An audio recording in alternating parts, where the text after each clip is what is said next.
Okey. So sekarang kita sambung pula penerangan konsep masalah inventif dan bukan inventif dalam reka bentuk dan teknologi. Okey, so apa yang saya terangkan awak tadi, yang pasal awak mengantuk, yang pasal awak lapar semua tu, itu bukanlah benda yang kita akan belajar. Yang tadi tu cuma saya nak terangkan konsep masalah inventif dan juga masalah inventif dalam kehidupan seharian supaya awak dapat bayangan apa benda inventif, apa dia bukan inventif. Okey. So ni yang kita akan belajar, iaitu kita akan belajar mengenai masalah inventif dan bukan inventif ni dalam reka bentuk dan teknologi ni, iaitu mengenai satu produk. Okey. Okey, tengok contoh yang pertama.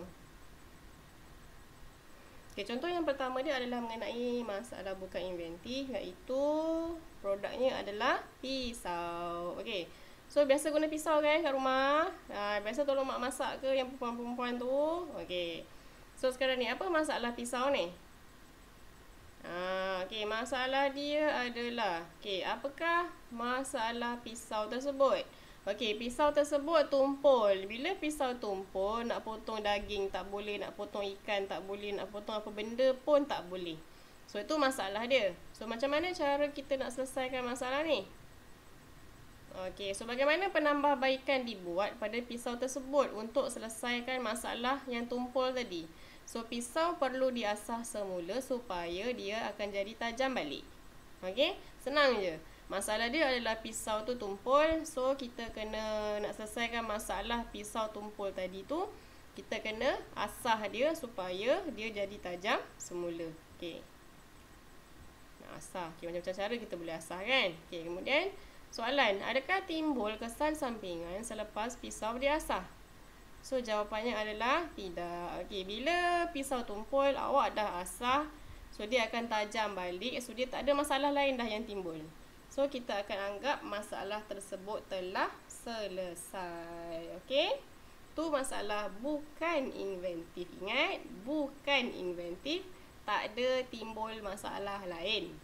Okey, ingat tu. Okey, next. Okey, sama masalah bukan inventif juga. Okey, produknya adalah kasut. So, apa masalah kasut awak? Apa masalah kasut kalau hari hujan? Okey. Kasut sekolah awak ni kan warna hitam.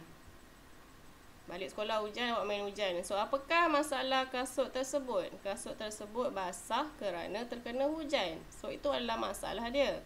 So, apa awak nak buat dengan kasut awak yang dah basah tu? So, bagaimana penambahbaikan dibuat pada kasut tersebut? So, apa awak perlu buat? Awak perlu jemur kasut awak tu sama ada dekat cahaya matahari supaya dia kering balik. Ataupun awak boleh letakkan dekat bawah kipas supaya apa benda kering balik. Ataupun pernah buat tak letak dekat belakang peti ais? Belakang peti ais tu kan panas kan? So, kita boleh letak kat situ supaya dia jadi kering. So, kita ada 3 option. Awak pilihlah salah satu tu untuk menyelesaikan masalah awak. Okey? So, soalan, adakah timbul kesan sampingan selepas kasut dikeringkan? So, jawapannya adalah tidak. So, bila tidak, kita anggap masalah kasut tadi selesai tak? Masalah tadi selesai. Okey? Itu masalah bukan inventif. Okay, next. Okey, kita dah masuk. Inilah kita punya intipatinya topik ini adalah berkenaan dengan masalah inventif. Okey, dengar baik-baik masalah inventif. Okey. Okey, produknya adalah meja. Okey. Okey, ini meja. Okey, ada buku atas meja tu. So, apa masalah meja tu? Pertama sekali, apa pun kita kena kenal pasti dulu apa masalah produk tersebut. Okay, so produk di sini adalah meja. So, apa masalah dia? Masalah dia adalah meja tersebut ringan dan tidak mampu menampung beban yang banyak. So, bila meja tu ringan, awak letak buku banyak-banyak atas tu. Okay, awak bayangkan meja awak yang kaki dia nipis tu. Awak letak TV ke, TV yang besar tu, yang zaman dulu-dulu punya TV tu atas meja tu. So, apa berlaku pada meja tersebut? Apa berlaku? Okay. So, dia akan rosak lah kan. Kaki dia akan patah dan sebagainya sebab dia tak mampu nak tampung beban yang banyak. Okay. So, soalan, bagaimana penambahbaikan dibuat pada meja tersebut? So, macam mana kita nak buat supaya meja tersebut jadi kukuh balik? Supaya dia boleh tampung beban yang banyak. Apa kita nak buat? Okey, apa yang dia buat adalah kita akan tukarkan kaki meja daripada kayu kepada besi. So, bila kaki meja telah ditukar kepada besi, so apa berlaku pada meja tersebut? Meja tu akan jadi lebih kuat, jadi lebih berat dan juga akan jadi lebih kukuh.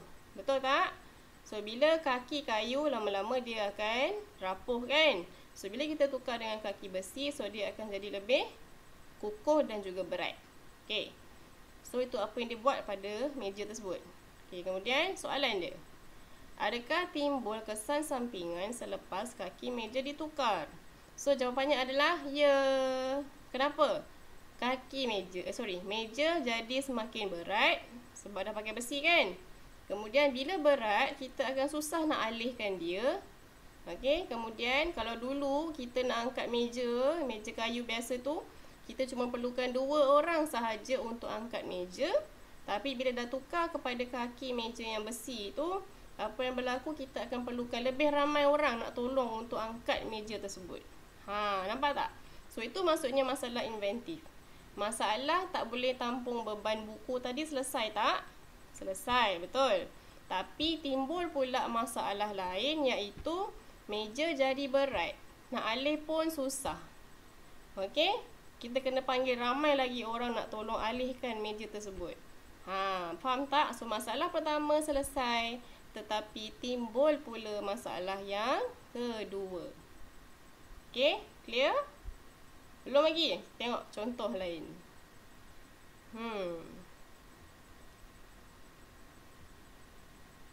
Okey, contoh yang kedua. Okay, contoh yang kedua, kita ambil produk dia adalah kerusi pula. Okey. Ni kerusi. Okey. So, apa masalah kat sini? Okey, apakah masalah kerusi tersebut? Kerusi tersebut tinggi, tidak sesuai untuk ME yang rendah. Okey, awak pernah duduk tak dekat kerusi makmal ke ataupun kerusi bengkel yang tak boleh adjust tu? Okey, so katakanlah awak ni rendah. Lepas tu awak kena duduk dekat kerusi yang tinggi. So, apa berlaku pada awak? Susah kan? Nak naik kat kerusi tu pun susah, nak turun pun susah. Lepas tu kaki pun tergantung-gantung macam gitu kan? So, itu adalah masalah dia. So, ME ni rendah. So, kerusi tu tinggi. So, dia timbul masalah kerusi tu pada ME. Okay. So, apa yang kita nak buat? Nak bantu ME ni.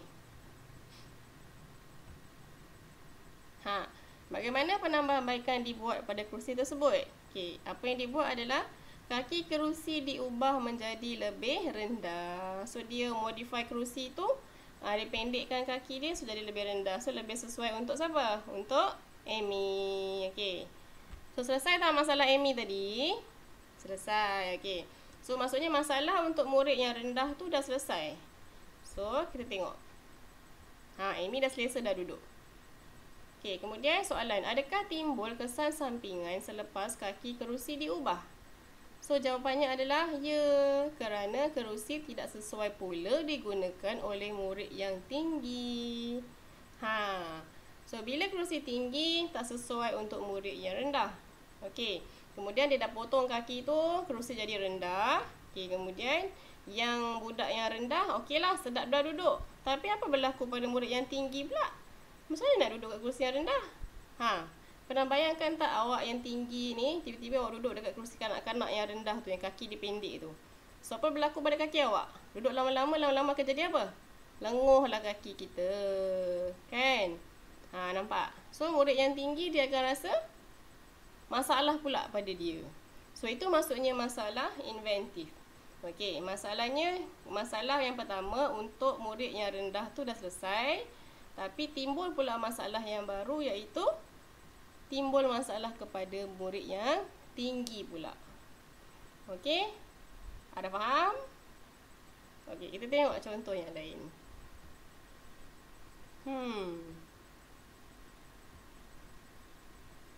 Okey, next contoh dia adalah kemah. Okey, kemah ni kita selalu gunakan. Okey. Kita tengok produk kemah. Okey, apa masalah kemah ni? Okay, awak pergi bercamping tu seorang-seorang ke? Berdua ke? Biasanya kita pergi ramai-ramai kan? So, bila kita pergi ramai-ramai, so kita